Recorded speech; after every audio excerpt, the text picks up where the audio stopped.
मुझे चूम लो। मैं पूरी तरह से उसके सम्मोहन से अवश होकर वहीं खड़ी रही। किसी भी तरह से हिलना डुलना भी अपने बस में नहीं रहा था। मैं उसे मंत्रमुग्ध भाव से देख रही थी और वह मुझे लगातार एकटक देखे जा रहा था। उसकी सांसें पहले से ज्यादा गहरी होती जा रही थीं और मेरी सांस तो जैसे थम ही गई थी। मैं तुम्हारी बाहों में हूँ, प्लीज चूम लो। उसने अपनी आंखें बंद करके एक गहरी सांस ली और हल्का सा सिर झटका, मानो मेरे खामोश जवाब का न में उत्तर दे रहा है। जब उसने अपनी आंखें खोली तो इस बार उनमें मुझे एक नया ही उद्देश्य दिखाई दिया। एनास्टेशिया, तुम्हें मुझसे दूर रहना चाहिए। मैं तुम्हारे लिए नहीं बना हूँ, वह हौले से बोला। क्या? ये आवाज कहाँ से आई? बेशक मेरे मन का वहम रहा होगा। मैंने अपना सिर झटका। एनास्टेशिया, सांस लेने की कोशिश करो। मैं तुम्हें खड़ा करने लगा हूँ, खुद को संभालो, उसने कहा और मुझे अपने से अलग कर दिया।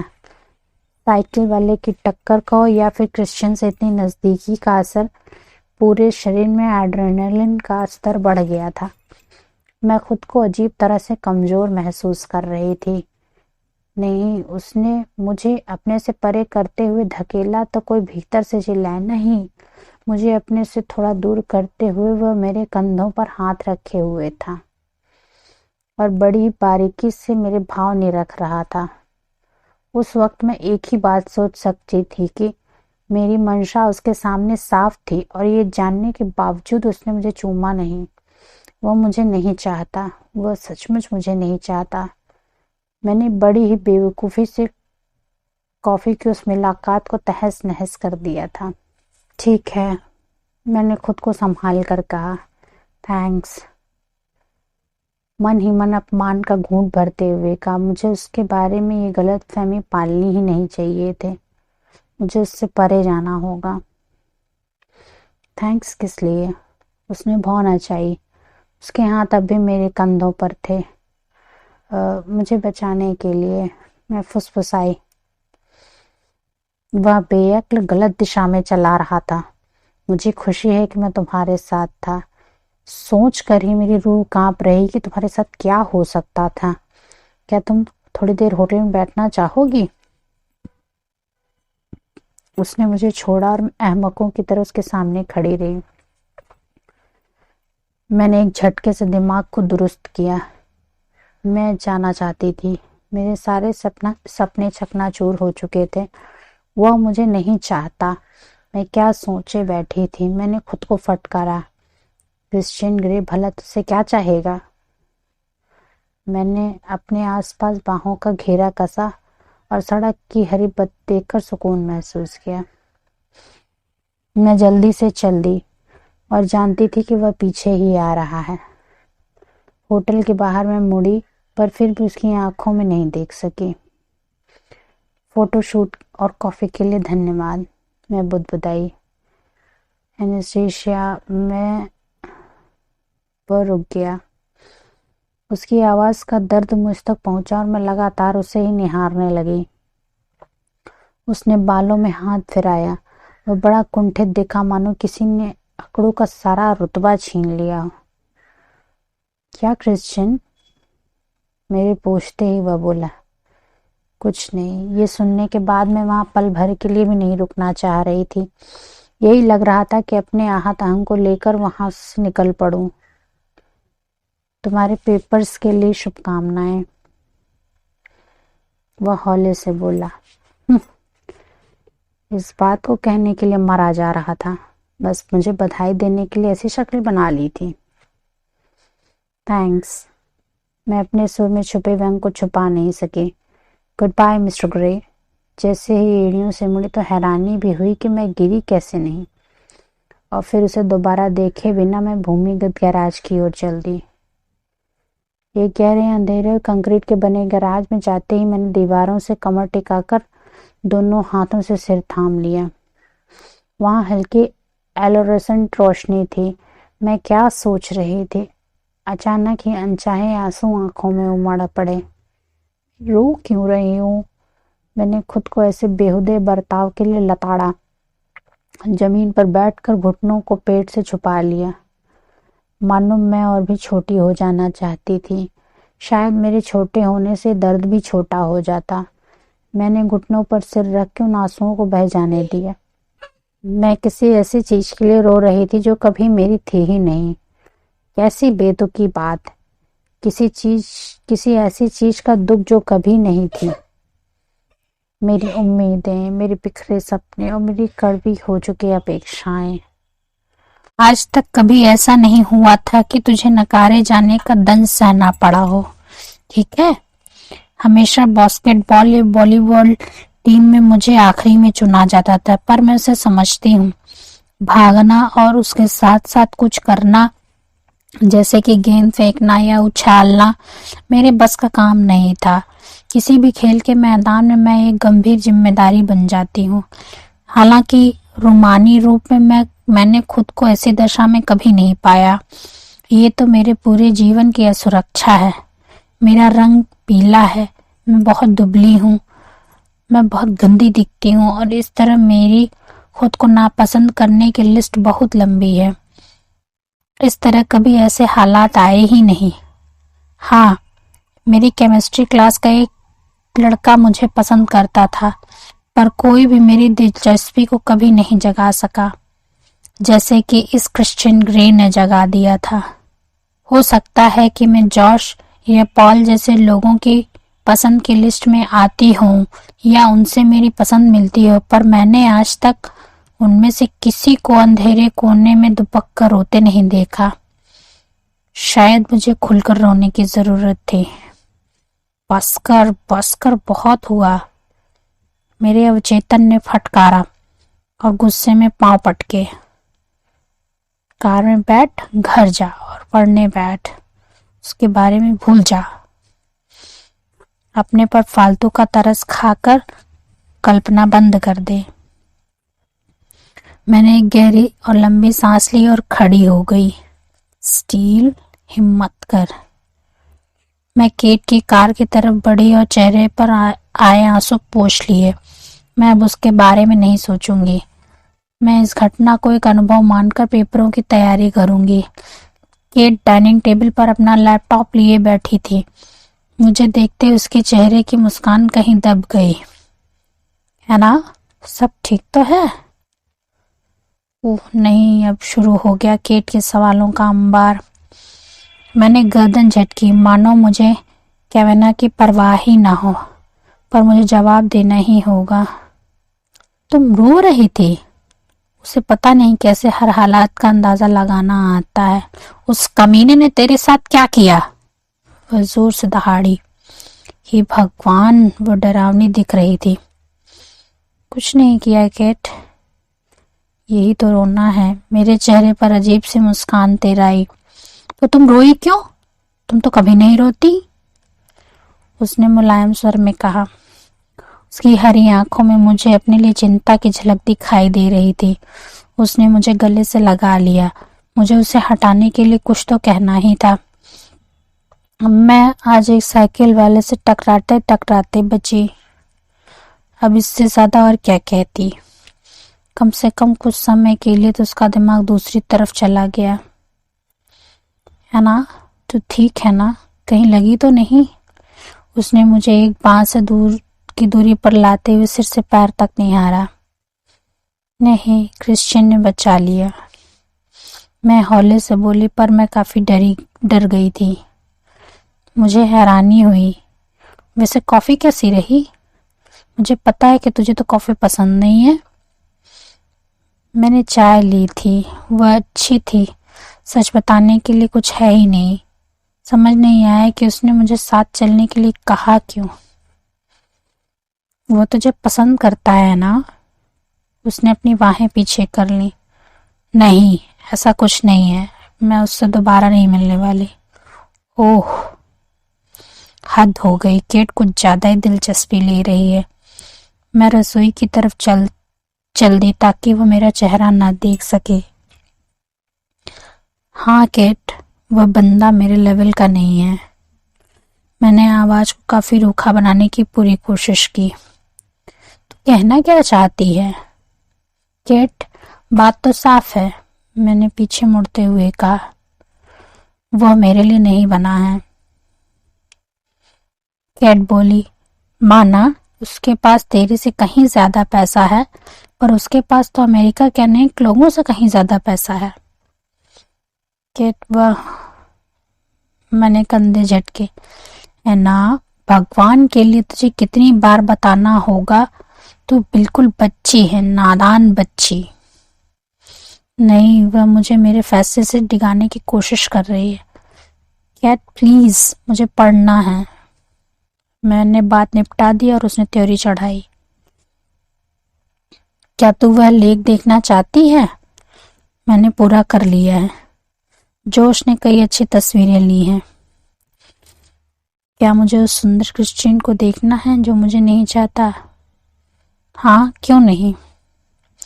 मैंने चेहरे पर एक मुस्कान के साथ लैपटॉप की ओर कदम बढ़ाया। वहां मुझे श्वेत शाम तस्वीर में झांकता ग्रे दिखाई दिया।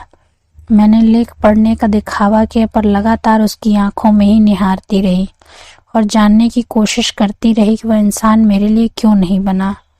ये तो उसके अपने शब्द थे। अचानक सब कुछ आंखों के सामने साफ हो गया। वह कितना गजब का सुंदर है।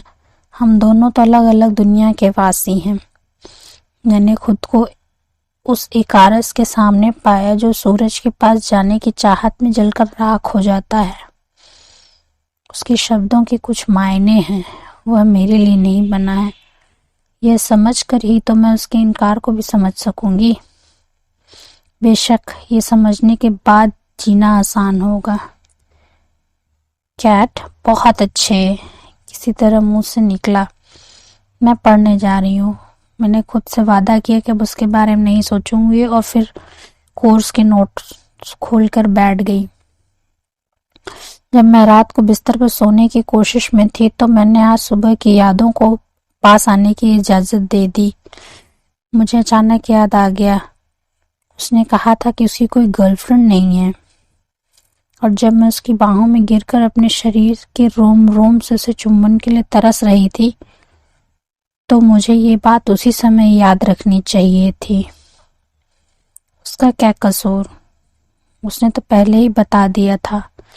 मुझे ही समझ नहीं आया। वह मुझे अपनी महिला मित्र के रूप में नहीं चाहता। मैंने करवट बदली। मैं सोचने लगी कि शायद वह ब्रह्मचर्य का पालन करता हो सकता है कि वह खुद को किसी के लिए बचा कर रखना चाहता हो। बेशक तेरे लिए तो नहीं। मेरे उन्नीदे अवचेतन यानी सानी लड़की ने सोते सोते भी मुझे एक पटखनी दे ही दी, और उस रात मुझे भूरी आंखों और दूध में बनी पत्ती के नमूने के सपने आते रहे।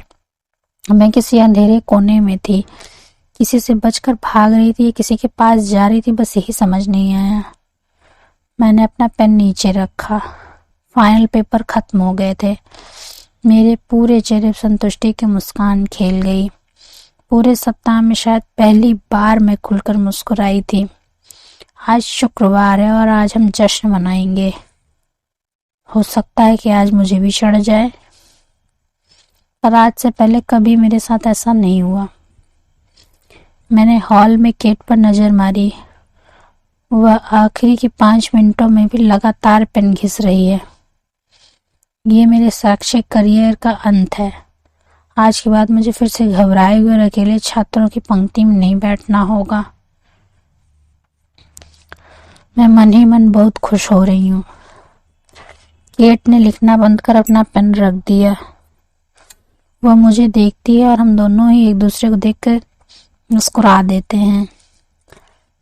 हम एक साथ उसकी मर्सिडीज में घर गए और आपस में तय किया कि हम फाइनल पेपर के बारे में बात नहीं करेंगे। केट को तो ये चिंता ज्यादा है कि आज शाम क्या पहनेगी। मैं अपने पर्स से चाबियां खोजने में जुटी हूँ। है ना, तेरे लिए एक पैकेट आया है। केट बाहरी दरवाजे के पास हाथ में भूरे रंग का बड़ा सा पैकेट थामे खड़ी है। पर मैंने तो कुछ मंगाया नहीं। केट ने मुझे पैकेट दिया, चाबियां लेकर ताला खोलने लगी। ये मिस एनेस्टेशिया स्टील के नाम है। यहाँ भेजने वाले का कोई नाम पता नहीं है। शायद मॉम या रे ने कुछ भेजा हो सकता है घर से कुछ आया हो। खोल तो सही। केट पेपर खत्म होने की खुशी मनाने के लिए शैंपेन लेने रसोई की ओर जा रही है।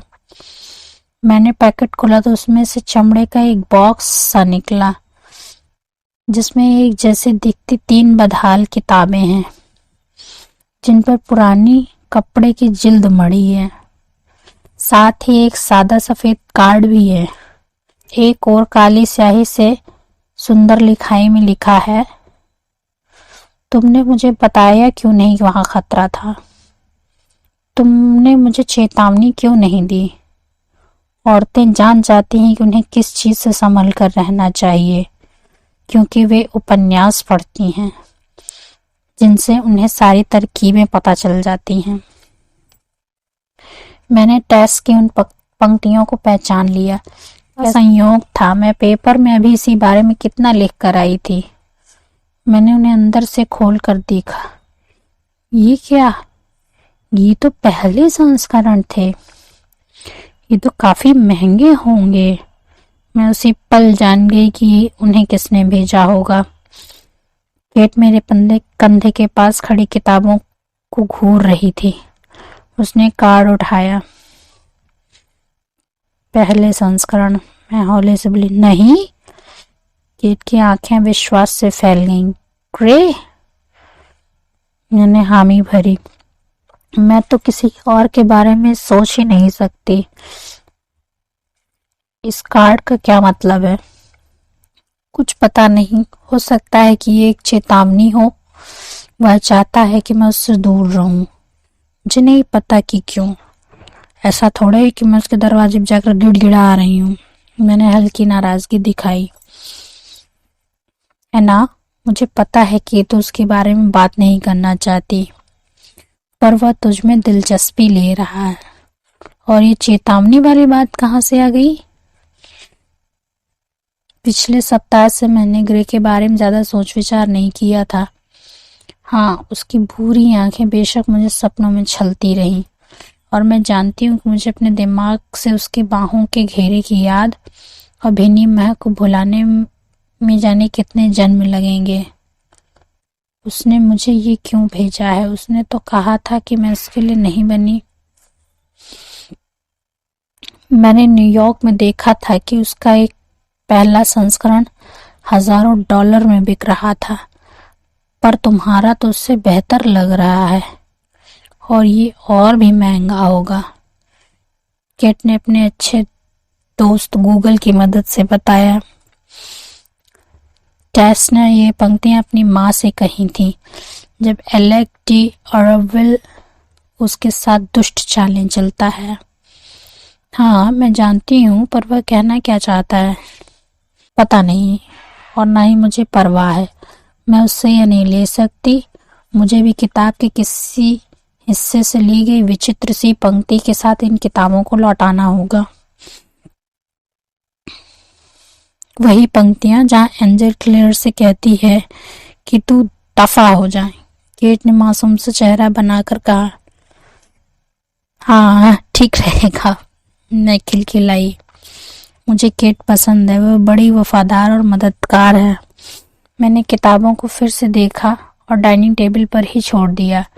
केट ने मुझे एक गिलास शैंपेन दी। सिएटल में नई जिंदगी और हमारे पेपरों के खत्म होने की खुशी में। वो मुस्कुराई।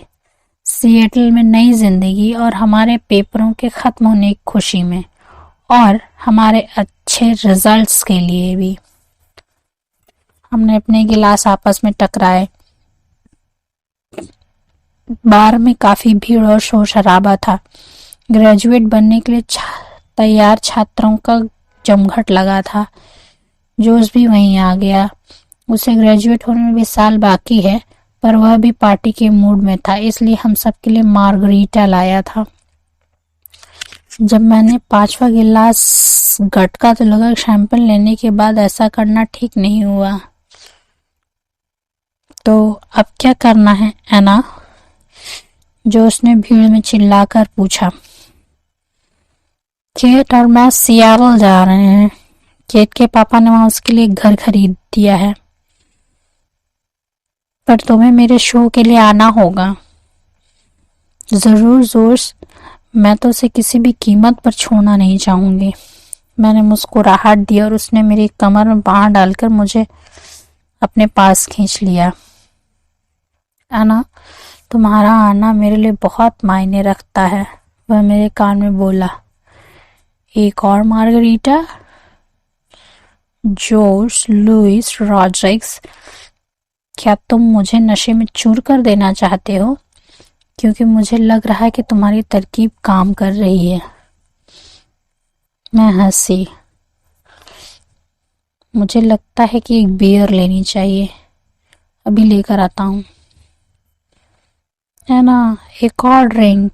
केट दहाड़ी। केट ने अपने अखबार के फोटोग्राफर हमारे साथ पढ़ने वाले अंग्रेजी के छात्र लेवी के गले में बाहें डाल रखी हैं।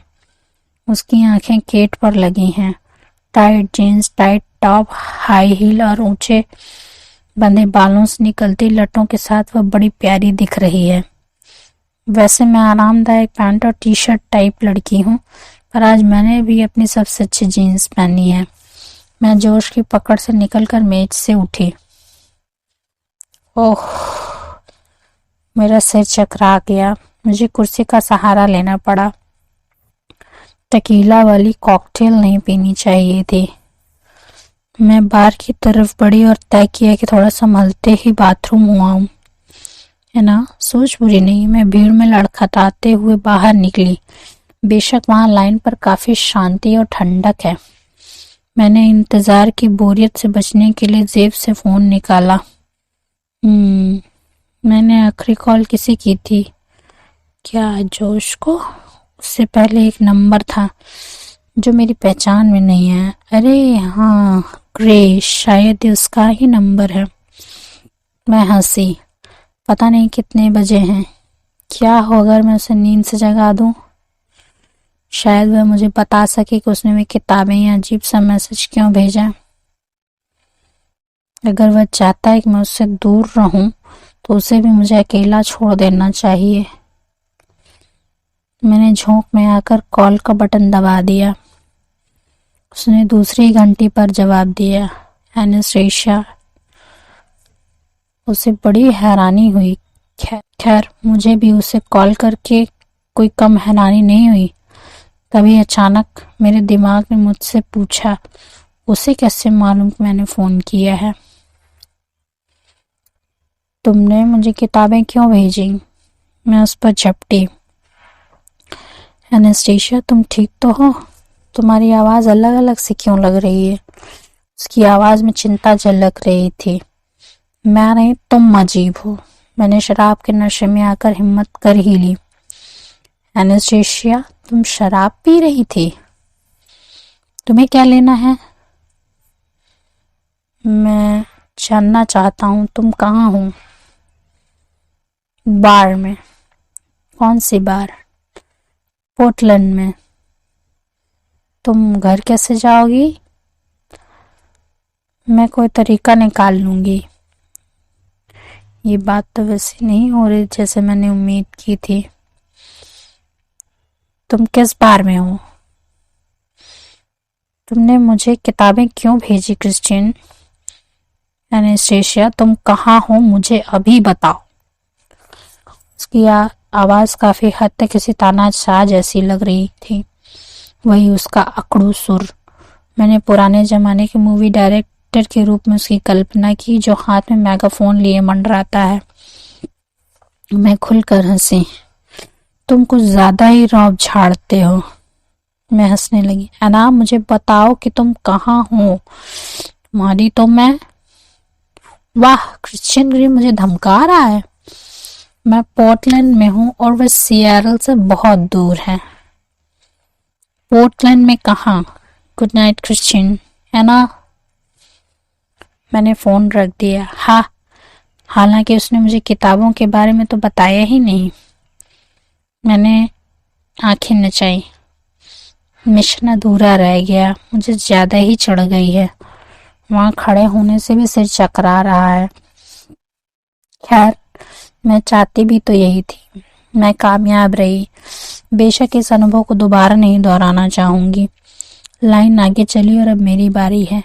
मैं टॉयलेट के दरवाजे के पीछे लगे पोस्टर को खाली नजरों से ताक रही, जिसमें सुरक्षित सेक्स के फायदे गिनाए गए हैं। हाय, क्या मैंने ग्रे को फोन लगा दिया था? शिट! मेरे फोन की घंटी बजी और मैं हैरानी से उछल पड़ी। हाय, मैंने हॉली से कहा। मैं तुम्हें लेने आ रहा हूँ, उसने कहा और फोन काट दिया। बस वही एक इंसान है जो एक शांत दिखने के अलावा डरावना भी दिख सकता है। हे भगवान!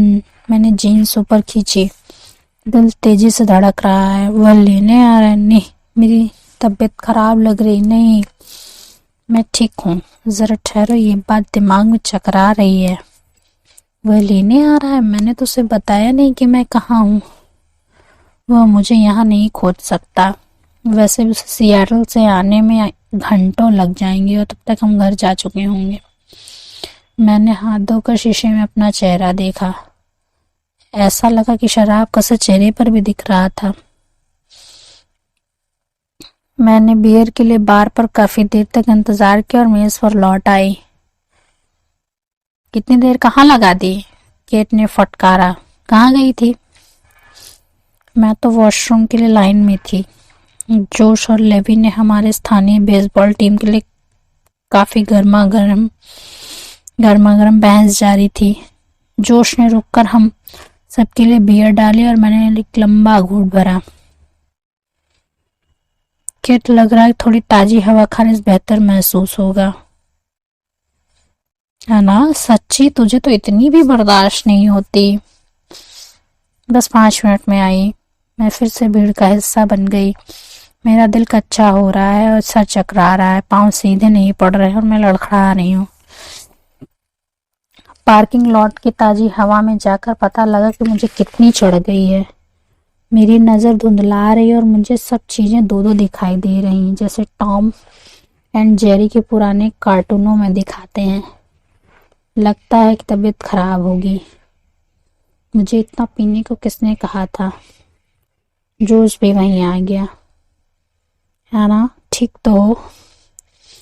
लगता है शराब का नशा कुछ ज्यादा ही हो गया। मैंने छोटी सी मुस्कान दी। मुझे भी। वो हौले से बोला और अपना हाथ आगे करके कहा, तुम्हें सहारा देना चाहिए। फिर उसने अपनी बाँह मेरी कमर में डाल दी। जोश, मैं ठीक हूँ। मैंने उसे अपने से पीछे धकेलना चाहा। है ना, प्लीज, वह धीरे से बोला। अब वह बाहों में घेर कर मुझे अपनी ओर खींचने लगा। जोश, क्या कर रहे हो? तुम्हें पता है ना, मैं तुम्हें पसंद करता हूँ। उसने एक हाथ मेरी कमर पर रखा और दूसरे हाथ से मेरी ठोड़ी पकड़कर पीछे कर दी। ये क्या? वो तो मुझे चूमने जा रहा है। नहीं जोश, ठहरो। नहीं। मैंने उसे पीछे करना चाहा पर ऐसा नहीं कर सके। उसके हाथ मेरे बालों तक आ गए। उसने सिर को अपने काबू में कर लिया। प्लीज, है ना? वह मेरे होठों के पास आकर धीरे से बोला। उसकी सांसों से बियर और मार्गरीटा की गंध आ रही थी। उसने मेरे मुंह के कोने में छोटा सा चुंबन दिया। मैंने खुद को नशे में चूर और डरा हुआ पाया। ऐसा लगा कि मेरा दम घुट रहा था। जोश, नहीं, मैंने विनती की। मैं नहीं करना चाहती थी। तो मेरे दोस्त और मुझे लग रहा है कि मुझे उल्टी आ रही है। शायद वह मना कर रही है। अंधेरे में से एक स्वर गूंजे, ये क्या क्रिश्चियन ग्रे? यहाँ कैसे? जोश ने मुझे छोड़ दिया। जोश बोलना, ग्रे? मैंने हैरानी से ग्रे को देखा। उसकी आंखें गुस्से से जल रही थीं। हाय, क्या हो रहा है? अचानक मैं पेट पकड़कर दोहरी हो गई और अल्कोहल ने उल्टी के रूप में बाहर आने की ठान ली। मैं वहीं उल्टी करने लगी। ओह, है ना? ये क्या? जोश अकबका कर पीछे हटा। ग्रे ने मुझे पकड़ा और बड़े आराम से वहां से उठाकर फूलों की क्यारियों के पास ले गया। मैं मन ही मन आभार जताते हुए देखा कि वह वह जगह अंधेरे में थी। अगर फिर से उल्टी आए तो यहाँ करना, मैं तुम्हें पकड़ कर रखूंगा। उसने एक हाथ से मेरा कंधा थाम रखा था, दूसरे हाथ से बालों को पीछे कर रखा था ताकि वे मुंह पर ना आए। मैंने उसे पीछे करना चाहा पर मुझे फिर से उल्टी आ गई। फिर एक और हाँ, ये सब कब बंद होगा? जब मेरा पेट खाली हो गया तो भी अजीब से उबकाइयां आती रहीं और मेरा पूरा शरीर कांपता रहा। मैंने मन ही मन कसम खाई कि कभी इस तरह शराब नहीं पीऊंगी। बेशक कुछ कहने का समय ही कहाँ था। आखिरकार ये ड्रामा बंद हुआ। मेरे हाथ क्यारी के पास बनी ईंट की दीवार पर टिके थे। उल्टियों ने मेरी जान निकाल दी थी। ग्रे ने मेरे कंधे से हाथ हटाकर मुझे एक रुमाल दिया। उसके पास से लिनन का ताजा धुला हुआ और मोनोग्राम युक्त रुमाल हो सकता था जिस पर लिखा था CTG। मैं वो पोंछते हुए सोच रही थी कि टी का क्या मतलब होता होगा। मेरी तो उसे देखने की हिम्मत नहीं हो रही थी। शर्म से जमीन में गड़ी जा रही थी। उसके सामने मेरी कैसे दुर्दशा हुई। जोश अब बार के प्रवेश द्वार के पास मंडराते हुए हमें ही देख रहा था। मैंने आह भरी और अपना सिर हाथों में थाम लिया। ये तो मेरी जिंदगी के बड़े ही बदतर पलों में से एक था। साथ ही ग्रे का इनकार भी झेल रही थी। अब तो अपमान की हद ही हो गई। मैंने उसे ताकने की हिम्मत जुटाई। वह मुझे ही देख रहा था। उसके चेहरे के भावों से कुछ पता लगाना मुश्किल था। फिर मैंने शर्मसार जोश को देखा जो मेरी तरह ग्रे से भयभीत होकर परे खड़ा था। मैंने उसे घूरा।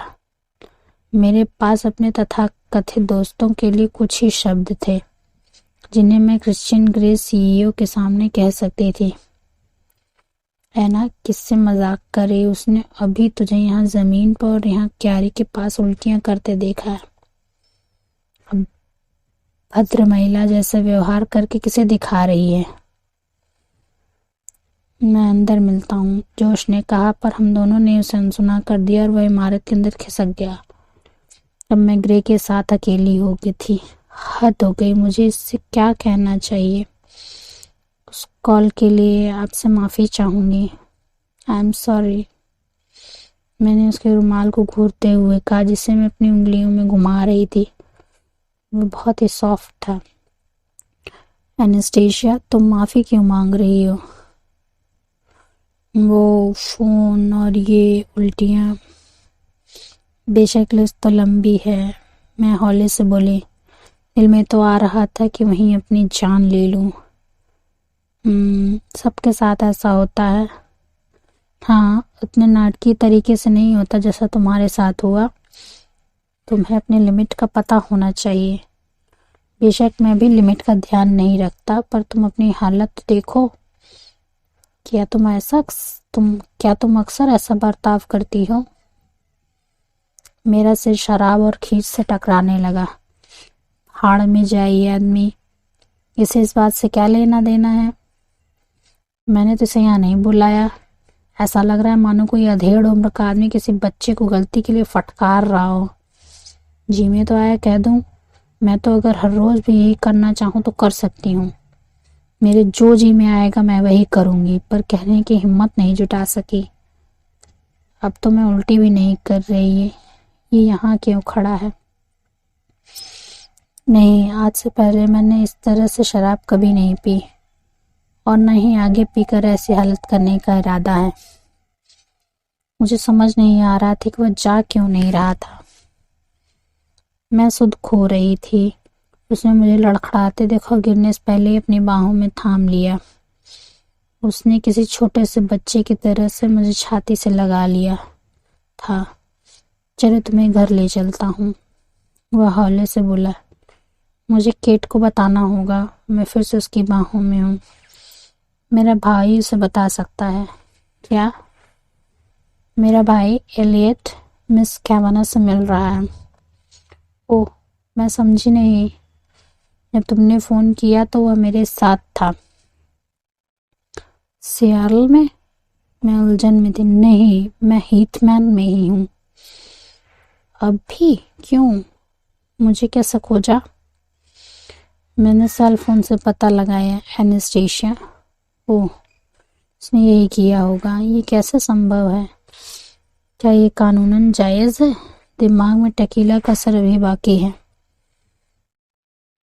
क्या कोई जैकेट या पर्स है? हाँ, मेरे पास दोनों हैं। क्रिश्चियन, प्लीज मुझे केट को बताना होगा, वह चिंता करेगी। उसके चेहरे पर गंभीर रेखाएं खिंच गईं। उसने भारी सांस ली। अगर ओके, ठीक है। वह मुझे सहारा देकर बार में ले गया। मैं काफी कमजोर, निढाल, नशे में चूर, शर्मिंदा और उसके साथ से काफी हद तक रोमांचित थी। उसने मेरा हाथ थाम रखा है। कम से कम एक सप्ताह में इन सब बातों को पचाने की ताकत आएगी। भीड़, शोर और संगीत से बहुत सारे लोग फ्लोर पर मौजूद हैं। केट मेज पर नहीं है और जोश भी गायब है। लेवी अपने आप में ही कहीं खोया है। केट कहाँ है? मैंने भीड़ में चीख कर उससे पूछा। अब तो संगीत के साथ सिर और चकरा रहा था। लेवी चिल्लाया, नाच रही है। वह गुस्से में देखा। उसने ग्रे को शक की नजरों से देखा। मैंने जैकेट और पर्स लिया। बस केट को मिलकर मैं चलने के लिए तैयार थी। मैंने ग्रे की बाजू थामी और झुककर उसके कान में कहा। उसके बाल मेरी नाक से टकराए और नथनों में ताजी और प्यारी सी खुशबू बस गई।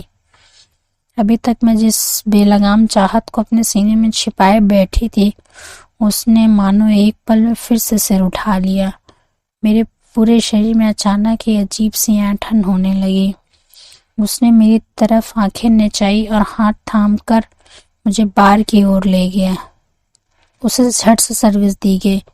मिस्टर ग्रे को कौन नहीं जानता? क्या उसे सब कुछ इतनी आसानी से मिल जाता है? मैं सुन नहीं सकी कि उसने क्या ऑर्डर किया। उसने मुझे ठंडा पानी पीने का एक बड़ा सा गिलास थमा दिया। पियो। उसने मुझ पर हुक्म की तोप दागी। जलती बुझती बत्तियां, संगीत का असर सारे बार और ग्राहकों पर अलग सा ही दिख रहा था। कुछ अजीब सी परछाइयां बनती दिख रही थीं। वह कभी हरा, कभी पीली, कभी नीली, कभी लाल रोशनी में दिख रही थीं। मैंने उसकी नजरों को लगातार अपने पर पाया तो झट से पानी को मुंह से लगा लिया। सारा खत्म करो, इससे तो बर्दाश्त करना ही मुश्किल है। उसने अपने बिखरे बालों में हाथ फिराया। वह काफी गुस्से में है। इसकी प्रॉब्लम क्या है? माना एक पागल लड़की ने आधी रात को शराब के नशे में आकर इसे फोन कर दिया और इसे लगा कि इसे उसकी रक्षा करनी चाहिए, और फिर वह आकर देखता है कि लड़की का दोस्त उसे घेरे में लेने की कोशिश कर रहा था। फिर उसने लड़की को अपने कदमों के पास उल्टियों से बेदम होते देखा। ओह एना, क्या तू आज के बाद फिर कभी ऐसे पल अपने जीवन में चाहेगी? मेरे भीतर की सयानी लड़की ने आधे गोल चश्मे से घूरती आंखों के साथ चेतावनी दी। मैं हौले से हिली और उसने मुझे सीधा रखने के लिए कंधे पर अपना हाथ रख दिया। मैंने उसके कहे अनुसार सारा गिलास पानी पी लिया। ने गिलास उठाकर बार पर रखा। फिर मैंने कनखियों से देखकर ये जानना चाहा कि उसने क्या पहन रखा था। एक ढीली सफेद लिनन की शर्ट, ढीली जीन्स और ब्लैक स्नीकर्स, साथ ही गहरे रंग की बारीक लकीरों वाली जैकेट पहन रखी है। उसकी शर्ट के बटन ऊपर से खुले हैं और मैं वहां से झांकते बाल देख सकती हूँ। अपनी उस धुंधली मनस्थिति के बीच में मुझे बहुत मनभावन लगा। उसने मुझे बांह से पकड़ा। हे भगवान, वह मुझे डांस फ्लोर पर ले जा रहा है। हाय, मैं तो डांस नहीं करती। वह भाप गया कि मैं नाचना नहीं जानती।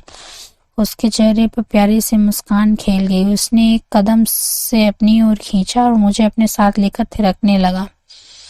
ये क्या यकीन नहीं हो रहा, मैं तो उसके साथ पूरी लय में थिरक रही हूँ। उसने मुझे अपने शरीर से सटाकर कसकर पकड़ा हुआ है। अगर उसने मुझे जोर से न पकड़ा हो तो बेशक मैं उसके कदमों में ढेर हो जाती।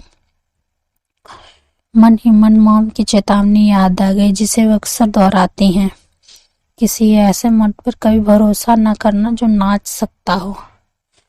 वह नाचने वालों की भीड़ में से होता हुआ फ्लोर के दूसरी ओर चला गया और हम उसके भाई एलियट और किट के पीछे आ गए। तेज आवाज में बजता संगीत मेरे दिमाग के भीतर और बाहर हथौड़े मार रहा है। अरे नहीं, किट को तो देखो कैसे मटक मटक कर नाच रही है। बेशक वैसी अदाएं तो तभी दिखाती जब वह किसी को लुभाना चाहती हो। लगता है क्रिश्चियन का भाई उसे भाग गया है। इसका मतलब कल नाश्ते की मेज पर वो भी हमारे साथ होगा। क्रिश्चियन एलियट की तरफ झुका और उसके कान में कुछ बोला। मैं शोर के कारण सुन नहीं सकी। चौड़े कंधे, घुंघराले ब्लॉन्ड बाल और आंखों में दुष्टता भरी चमक लिए एलियट का कद काफी लंबा है। उन लाइटों के बीच उसकी रंगत का तो पता नहीं चला, पर उसने मुस्कुराकर केट को अपनी पास खींच लिया। आज तो वह इसी जगह आकर ज्यादा खुश लग रही थी। मैं तो हैरान रह गई। अभी वह कुछ समय पहले ही तो एलियट से मिली थी। उसने एलियट की बात सुनकर हामी भरी और मुझे देखकर हाथ हिलाया। क्रिश्चियन उसे पल मुझे वहां से ले गया, पर मुझे केट से बात करने का मौका नहीं मिला। वह ठीक तो है? मैं देख सकती हूँ कि उनकी ये दोस्ती आज कहाँ जा रही है। मुझे उससे सुरक्षित सेक्स के बारे में भाषण देना था। काश उसने भी वॉशरूम के दरवाजे के पीछे लगा पोस्टर देखा हो। दिमाग में कई बातें तेजी से चक्कर काट रही थीं। वहाँ कितनी गर्माहट, शोर और रोशनी थी। मेरा सिर चकराने लगा। अरे नहीं, ऐसा लगा मानो सारा फर्श घूम रहा हो। क्रिश्चियन ग्रे की बाहों में झूलने से पहले मुझे सिर्फ एक ही आवाज सुनाई दी थी, हो गया कबाड़ा। चैप्टर 4 यहाँ पर खत्म होता है। मिलते हैं अगले चैप्टर नंबर 5 के साथ। धन्यवाद।